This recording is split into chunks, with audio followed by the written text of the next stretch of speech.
Hey, it's Guard here, and a couple of people had asked me about filling their freshwater tank because when they filled it up, it didn't say it was full. So sometimes you can't go by the gauge because sometimes the gauge doesn't work, but most of the time it does. But this is how I fill my freshwater tank.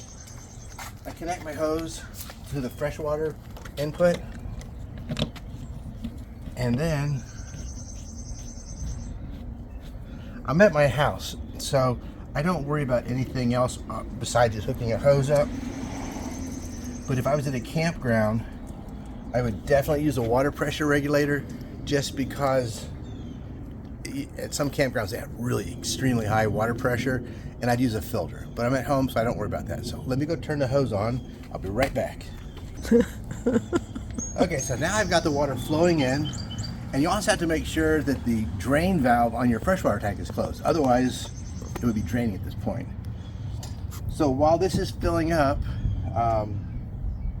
just a good reason to have a full water tank is because when you go camping, it's good to have water. But even at a campground, if you have your water tank full, you can turn this off, not have fresh water coming in.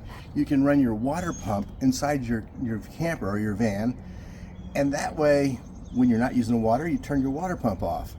While we were in Key West, there was some people had a camper. It was an Airstream. They went out to town, and their neighbors saw water pouring out of the door of their camper. So they turned the water faucet off at the campground in front of them. But if you do have a problem with your water system and you're hooked up to city line, it can just flow like crazy. So you might come back to a fully flooded camper or a fully flooded van. So by using your freshwater tank at a campground, even, to me, is a real good, safe way of doing it, because you just turn on the pump when you need water and you turn it off when you're done, and you have a tank full of water. Conversely, you can also just go out, if you're hooked up to city water, you can always turn the faucet on and off, but that's a lot more work, just because you have to go outside to do it. Otherwise, just turn on a pump. So we're waiting, and what's going to happen is when the tank gets full, there's always an overflow. I've never seen an RV that didn't have an overflow on the freshwater tank.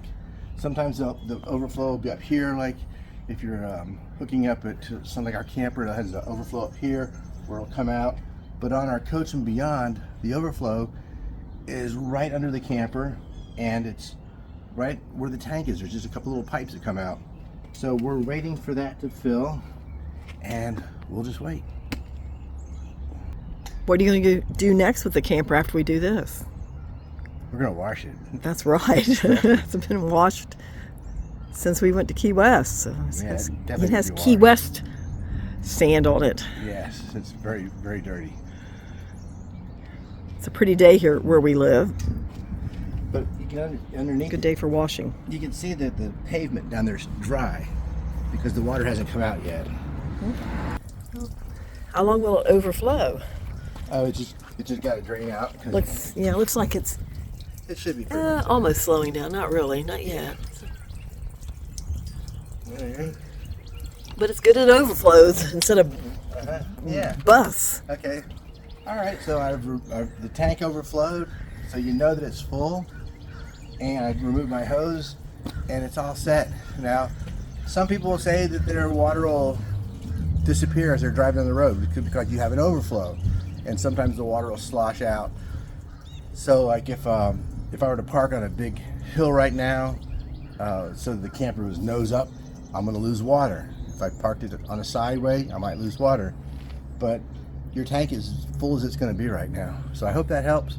Y'all have a great day. Take care, everyone. See ya. Bye.